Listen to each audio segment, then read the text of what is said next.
Commence Operation Vacuum Suck.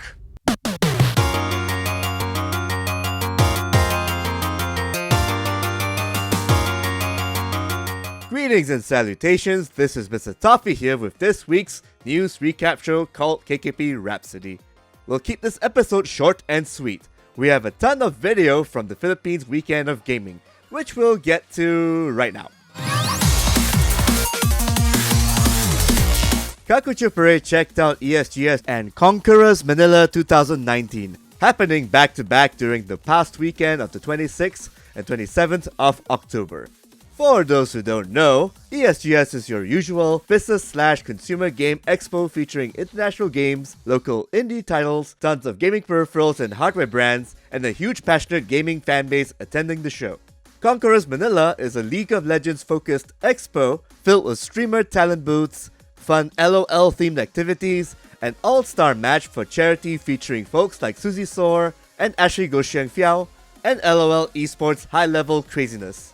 Both events showcase not just the demand for such events, but also the mega passionate fanbase, both casual and hardcore, just participating and watching. And they're also friendly to boot. And as sweet icing on this delectable halo of a weekend, two major esports teams from the nation won big time. First one was Liap Esports for their LOL win in Conquerors Manila, and the second was TNC Predator for their Dota 2 victory in ESL Hamburg 2019.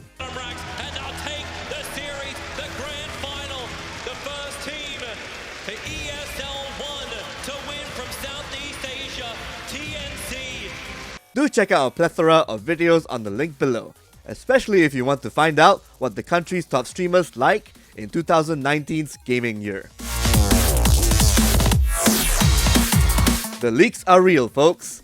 Online sleuths from all over the interwebs have found online evidence that Overwatch 2 and Diablo 4 may make their official debuts in this year's BlizzCon, which is a few hours from now. Overwatch 2, according to sources from ESPN, is a major content update similar to the recently released Fortnite Chapter 2, which means a whole lot of game modes like a 4-player PvE mode not unlike Left 4 Dead, a new PvP mode called Push, and a possible new hero called Echo. We don't have much on Diablo 4, save for this picture of Lilith, who may be a major antagonist in this sequel.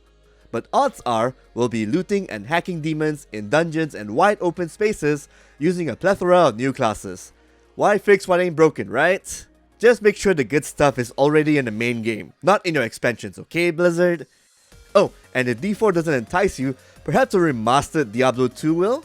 That one may be a confirmed thing in this year's BlizzCon, so tune in to the official BlizzCon stream page for all of that. Apex Legends has 70 million players at this time of writing, according to a recent company earnings press release from EA CEO/Alpha Bro Chat Pennzoil head Andrew Wilson. The company also mentioned they have had financial successes from FIFA Ultimate Team, Madden Ultimate Team, and The Sims 4. Ergo, EA will be doubling down on live games.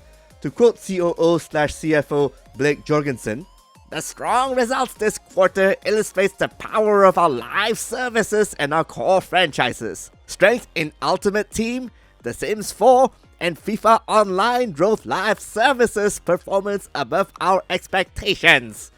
Looking ahead, we are doubling down on live services combined with our core franchises.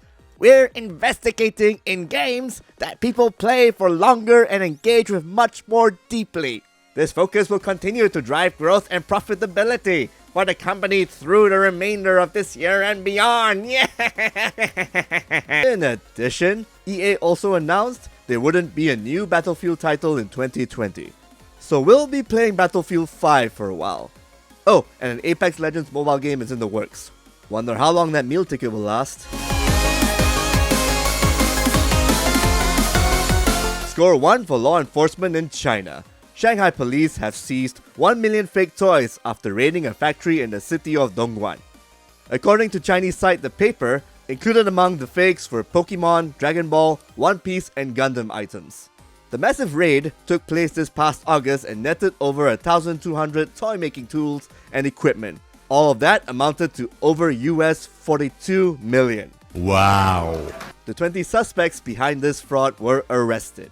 Bandai Namco was so pleased with the Shanghai police that it sent a gold-plated unicorn Gundam, wonder where they store those, as a gesture of thanks. Furthermore, they called the Shanghai police pioneers in law enforcement, guardians of intellectual properties. Now that's one goddamn Gundam worth keeping.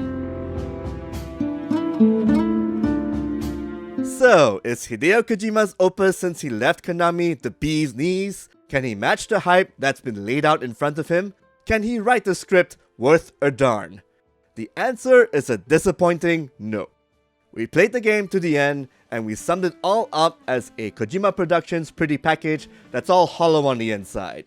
While it brilliantly integrates multiplayer without direct player contact, features awesome aesthetics, and has an interesting premise, Death Stranding's gameplay and story payoff is lacking even on its own merits. If you want a detailed version of that review, check out our full thoughts on Death Stranding on thekKP.com. That's all for this week. Be sure to like and follow our Facebook page and visit our site for more gaming content goodness. Assuming Kojima fanboys haven't murdered us yet for our Death Stranding verdict, this is Mr. Toffee telling you that's the way the world pixelates.